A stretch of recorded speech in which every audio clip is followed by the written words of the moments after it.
Arrest her! She refused me service! That's illegal! Ma'am, lower your voice. Who was assaulted? Me. Obviously. I'm first class. The environment of an airport is a unique psychological pressure cooker. You take thousands of people, strip them of their privacy at security, charge them $15 for a sandwich, and then cram them into a metal tube pressurized to 8,000 feet. For most people, this is just an annoying part of travel. But for a specific type of personality, the type we call the high-altitude Karen, it is a stage where their entitlement performs its final, disastrous act. Today, you are going to watch a bodycam breakdown of an incident that occurred at gate C-14. It involves a woman named Victoria, a first-class ticket, and a fundamental misunderstanding of federal aviation law. Victoria believes that purchasing a $5,000 ticket grants her immunity from the rules. She believes that the flight attendants are her personal servants, they're to be abused and ordered around. When she is told no regarding a pre-departure glass of champagne, she doesn't just get mad, she gets violent. She decides to lay hands on a flight crew member, screaming that she is the victim and that the attendant belongs in jail. What Victoria fails to realize is that the moment you step onto an aircraft, you are no longer in a shopping mall. You are in a federally regulated jurisdiction. And the man walking down the jet bridge to meet her isn't customer service. It's me. And I don't care about her frequent flyer status. This isn't just about a drink. It's about a woman who thinks she is above the consequences of her actions. She believes her wealth and status protect her. She's wrong. The law applies to everyone, even at 30,000 feet. Watch as her arrogance crumbles when the handcuffs come out. It's a satisfying lesson in justice that you won't want to miss. If you enjoy seeing the exact moment when arrogance crashes into the hard wall of federal law, and if you believe that flight attendants deserve respect, not abuse, please make sure you hit that subscribe button. It helps us bring you the reality of law enforcement that you won't see on the news. Now, let's head down the jet bridge. The call comes in as disturbance on aircraft. Assault on crew. Those three words, assault on crew, change everything. This isn't just a passenger arguing about legroom. This is a potential felony in progress. I arrive at the gate, where the agent is standing by the door, looking pale and shaken. She's in seat 1A, the agent tells me. She threw a drink at the purser and then grabbed her by the hair. The captain wants her off. Now. I nod. I adjust my body camera. The adrenaline is a low hum in the background. My objective is simple: remove the threat, restore order, and get the plane in the air. I walk down the jet bridge. The air gets cooler as I approach the aircraft door. I can already hear the screaming. It's a shrill, piercing sound that cuts through the hum of the auxiliary power unit. I will have your job. Do you know who my husband is? You are a servant. Get me my drink. I step onto the plane. The first-class cabin is frozen. The other passengers are staring straight ahead, terrified to make eye contact with the hurricane in seat 1A. Standing in the galley is the flight attendant, clutching her wrist. There is red wine dripping down her uniform. And sitting in the window seat, looking like a queen on a throne of rage, is Victoria. She is wearing expensive sunglasses indoors, holding an empty plastic cup like a weapon. She sees me, and her expression doesn't change to fear. It changes to expectation. She thinks I am here to arrest the flight attendant. This is a classic misunderstanding of power dynamics. Victoria assumes that because she has money, the police are her private security force. She is about to learn a very hard lesson about jurisdiction and the true nature of authority. Officer. Finally. Victoria shouts, pointing a manicured finger at the weeping flight attendant. Arrest this woman. She assaulted me. She refused to serve me. That is theft of service. I want her behind bars. The delusion is breathtaking. Victoria truly believes that a delay in beverage service constitutes a crime against her person. She has completely inverted reality. I ignore her for a moment and turn to the victim. Ma'am, are you injured? I ask the flight attendant. She nods, wiping a tear. She twisted my wrist when I tried to take the cup. And she threw the wine on me. That's all I need. Assault. Battery. Interference with flight crew. The trifecta. I turn my attention to Victoria. Ma'am, you need to grab your bags. You are getting off this plane. Victoria laughs. It is a dry, humorless sound. I am not going anywhere. I paid $5,000 for this seat. I am going to Cabo. That, waitress, is getting off. Remove her. Ma'am, I say, lowering my voice to that specific frequency that usually signals the end of negotiations. The captain has refused you transport. You are trespassing on this aircraft. Stand up, or you will be removed. She still doesn't get it. She thinks she can negotiate. She thinks this is a customer service dispute. She doesn't realize she has already crossed the line into criminal behavior. Her refusal to comply is just adding charges to the list. Every second she stays in that seat is another count of obstruction. Trespassing? Victoria shrieks. I have a ticket. Look at it. She shoves her phone in my face. I am a platinum member. You can't kick me off. I own this airline. This is the psychology of the status offender. They believe that commercial transactions supersede the law. She thinks her loyalty points grant her legal immunity. Ma'am, federal law dictates that if the crew doesn't feel safe, you don't fly. The ticket is a contract, and you just broke it by putting your hands on someone. Now, stand up. Victoria crosses her legs. She leans back. Make me, she sneers. I dare you. Touch me and I will sue you for every penny you have. I will sue this airline. I will sue the city. I will have your badge. The threat of the lawsuit. It is the last refuge of the powerless narcissist. She is trying to intimidate me with future consequences because she has no control over the present reality. She doesn't understand that I am immune to these threats. I hear them every day. Okay, I say. We are doing this the hard way. I reach for my handcuffs. The click of the metal retention snap echoes in the silent cabin. The sound seems to penetrate her sunglasses. She flinches. This moment of flinching is crucial. It's the first crack in her armor. Deep down, she knows she's in trouble, but her ego won't let her back down. She has to play this out to the bitter end, even if it means being dragged off the plane in handcuffs. What are you doing? She demands, her voice rising an octave. Put those away. You are scaring me. You are traumatizing me. You are under arrest for assault and interfering with a flight crew, I state clearly. Stand up and turn around. Victoria grips the armrests of her seat with a death grip. No. I am not under arrest. I am Victoria St. Cloud. You cannot arrest me. Help. Help me. She starts screaming to the other passengers. He is attacking me. Someone film this. He is hurting a woman. The other passengers do not help. In fact, the man in seat 2B leans over and says, "Just get off the plane, lady. We want to go to Cabo." This betrayal by her peers shocks her. She looks around, realizing for the first time that she has no allies.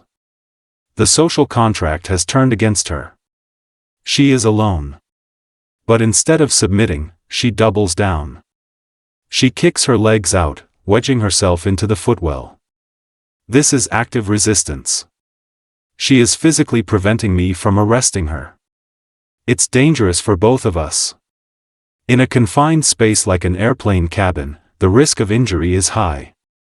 I have to be careful, but I also have to be decisive. She cannot be allowed to delay this flight any longer. I move in. I grab her left wrist. She screams as if I have severed the limb. Ow! Ow! You're breaking it. Police brutality. I am holding your wrist, ma'am. Stop resisting. I use a control hold, leveraging her arm to force her out of the seat. She is dead weighting, making herself heavy. It is a toddler tactic used by a 50-year-old woman in Chanel. She starts flailing with her free hand, trying to scratch my face. Get off me, you peasant, she screams. I duck the scratch and pin her right arm against the bulkhead. Stop fighting. I command. You are adding felonies to your record every second you resist. She doesn't care about felonies. She cares about dignity, and she feels hers is being stolen. In reality, she surrendered her dignity the moment she threw wine at a working person. I managed to spin her around and press her against the seat back. Click. The first cuff goes on. You are making a huge mistake, she sobs into the leather upholstery. My husband is going to kill you. The threat of her husband is another desperate attempt to regain control. She is trying to invoke a higher authority, someone she believes has the power to punish me. But in this moment, there is no higher authority than the law. And I am the law. Getting the second cuff on is a wrestling match in a confined space. The aisle of a 737 is not designed for grappling. I finally secure her other hand. Click. She is secure. But the mouth is still running. I will get you behind bars, you bitch, she screams at the flight attendant, who is watching from the galley. You ruined my vacation. I will hunt you down. This threat, retaliation against a witness, is another crime. I pull Victoria up to her feet. Her sunglasses are askew. Her hair is messy. The facade of the wealthy socialite has crumbled, revealing the chaotic, angry child underneath. Walk, I order. I can't walk. My legs. You broke my legs, she lies. She goes limp again, trying to force me to drag her. Ma'am, walk or I will carry you, and it won't be graceful, I warn her. The humiliation of being carried like a sack of potatoes is usually enough to motivate people. She finds her footing. She starts to walk, but she turns every step into a performance. She is determined to make a scene. If she has to go, she is going to make sure everyone remembers her exit. It's a pathetic display of narcissism. She would rather be remembered as a maniac than forgotten as a passenger. As we move down the aisle, the walk of shame begins. In the old days, people might have looked away. In the smartphone era, a forest of arms raises up. 50 phones are recording her. Smile for the camera, Karen, someone shouts from economy. Bye-bye, yells another. Victoria stops. She tries to lunge at a passenger filming her. Don't you film me. I did not give you permission. That is illegal. I pull her back. Keep moving. She spits toward the passenger. Trash. You are all trash. I fly first class. You are cattle. She is digging her grave with her tongue. Every word is being recorded. Every insult proves her intent and her intoxication. She is providing the district attorney with a highlight reel for her prosecution. Her hatred for the other passengers is palpable. She views them as beneath her, mere cattle, to her royalty. This dehumanization is at the core of her entitlement. She cannot see them as people, only as an audience or an obstacle. It is a deeply disturbing mindset. We reach the jet bridge. The cool air hits her, and the change in environment seems to trigger a change in tactics. The aggression fades, replaced by frantic bargaining. "Officer, wait," she pants. "Let's be reasonable. I have anxiety. I have a fear of flying. I took a pill. I had a drink. It was a reaction. I'm not a bad person. Just let me go back and apologize. I'll pay her. I'll give her $1,000. Cash. She is trying to bribe her way out of a felony. Ma'am, you can't buy your way out of this. You assaulted a crew member. It's over." "No, it's not over," she snaps, the anger returning instantly when the bargaining fails. "You are ruining my life. Do you know who my husband is? You owe me that money." She views the cost of the vacation as the primary tragedy here. Not the assault on the human being. Not the delay for 150 other people. Her lost money is the only metric that matters to her. This bargaining phase is typical. When threats don't work, they try manipulation. When manipulation fails, they try bribery. And when that fails, they go back to anger. It's a predictable cycle of desperation. She is running out of options, and she knows it. We enter the terminal. The gate area is crowded with passengers waiting for the next flight.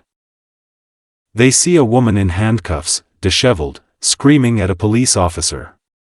It is a spectacle. "He assaulted me." Victoria screams to the crowd. "He touched me inappropriately. He is a pervert. Help me." This is the nuclear option. The false accusation of sexual misconduct. It is a weapon used by desperate people to freeze an officer. But I have a body camera.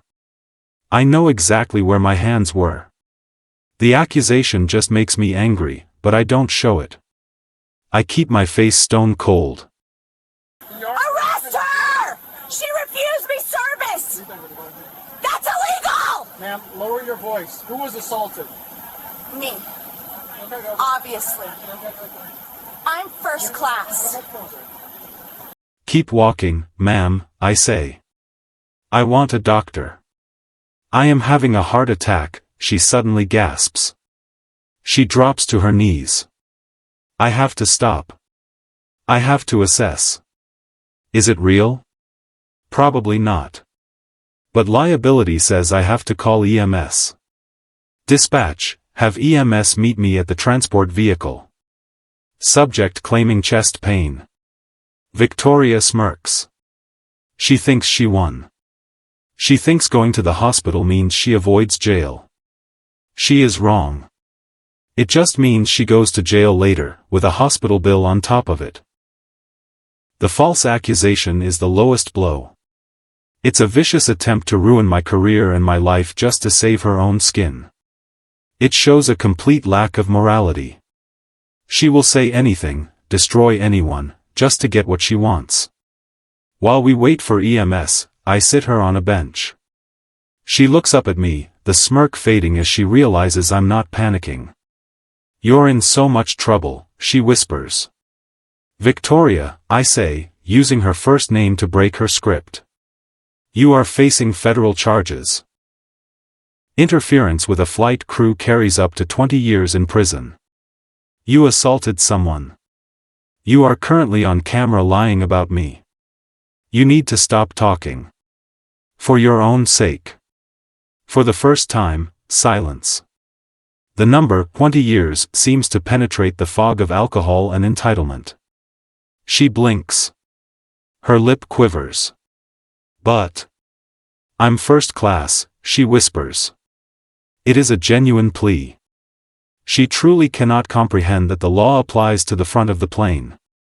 Her worldview is crumbling. The idea that her status offers no protection is alien to her. She has lived her entire life in a bubble of privilege, and now that bubble has popped. The reality of prison, of consequences, is finally starting to sink in. EMS arrives. They check her vitals. Her heart rate is elevated, because she was fighting the police, but she is fine. She's cleared, the paramedic says. No. I'm dying. Victoria screams. You are incompetent. I want a specialist. You're going to jail, ma'am, I say. I pull her up. We walk to the cruiser. She sees the cage in the back of the SUV. I can't ride in that. It's dirty. I'm wearing white. It's clean enough, I say, guiding her in. She kicks at the door frame, scuffing her expensive heels. My shoes. You ruined my shoes, she wails. Even facing prison, she is worried about her shoes. It's pathetic. It shows just how shallow her values are. She cares more about material possessions than human dignity. It's a sad commentary on her priorities. The ride to the precinct is a monologue of threats. She lists everyone she is going to sue. The airline. The airport. Me. The flight attendant. The paramedics. The passengers who filmed her. I will sue the manufacturer of these handcuffs, she screams. They are chafing. It is the mindset of a person who views the world as a customer service transaction. If she is unhappy, someone must pay. She cannot accept that she is the architect of her own misery. I look in the rearview mirror. Ma'am, do you know what the no-fly list is? I ask. She stops screaming. What? The FAA has a zero-tolerance policy. You assaulted a crew member. You are going to be banned from flying. Probably for life. You'll be taking the bus to Cabo. The silence in the back seat is heavy. The realization that she has lost her freedom of movement, her status, her lifestyle, it finally hits her. Let's break down the first-class immunity myth. People like Victoria believe that money buys exemptions.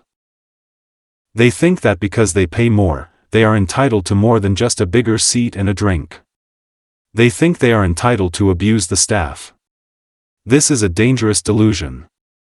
The flight crew are safety professionals. Their primary job is not to serve drinks, it is to evacuate the aircraft in an emergency. When you assault them, you are endangering the safety of every person on board. That is why the penalties are so severe. It's not just about being rude. It's about safety. An unruly passenger is a distraction. In an emergency, that distraction could be fatal. The law recognizes this, which is why interference with a flight crew is a federal crime. Victoria isn't just a nuisance, she's a danger. The psychological aspect of this is fascinating.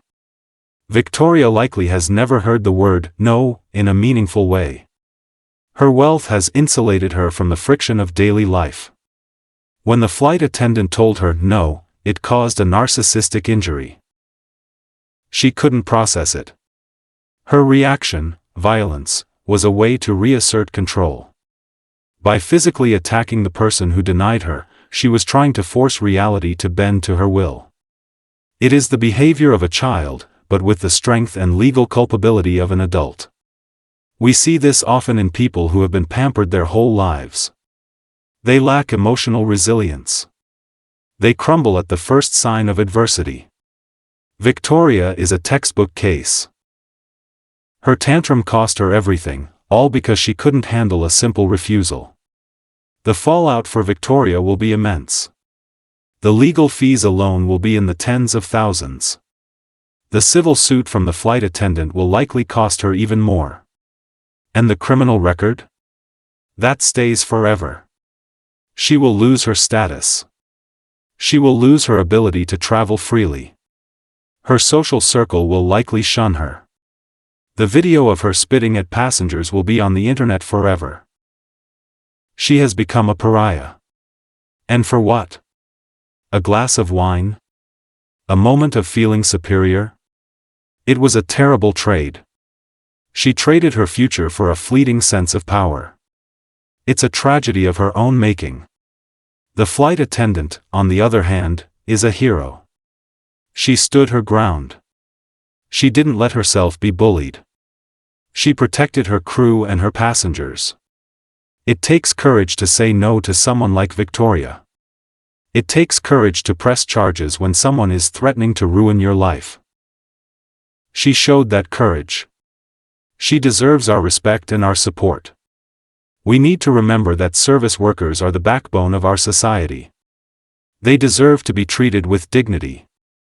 No one should have to go to work and fear being assaulted. The law protected her today, but we all need to do our part to create a culture of respect. This incident also highlights the role of bystanders. The passengers who filmed Victoria did a service. They provided objective evidence of her behavior. In a he said, she said situation, video is king. Their refusal to help her, their open mocking of her behavior, also served a purpose. It showed her that her behavior was unacceptable to the group. It was a form of social shaming that pierced her bubble of delusion. We often tell people not to get involved, but sometimes, filming is the best way to help. It holds people accountable. It exposes the truth. Today, those cell phone cameras were instruments of justice. As we pull up to the jail, Victoria is quiet. She looks small in the back of the car. The fire has gone out of her. She is just a middle-aged woman in stained clothes, about to be processed into the system. I just wanted a drink, she whispers. And now you have a mugshot, I reply. Choices have consequences, Victoria. It's a sad ending to a pathetic story. She had everything, money, status, freedom, and she threw it all away because she couldn't control her temper. It's a lesson for all of us. No matter who you are not above the rules. We have watched a woman destroy her life in real time. We saw the entitlement, the violence, the delusion, and finally, the consequences. It is a stark reminder that character is revealed under pressure. Victoria failed the test. So, I have to ask you, should airlines ban alcohol on flights to prevent incidents like this? Or is the problem not the alcohol, but the people? Should passengers like Victoria face mandatory jail time, or are fines enough? Let me know your thoughts in the comment. Do remember to hit the subscribe button, like and share this story, and I'll see you in the next one.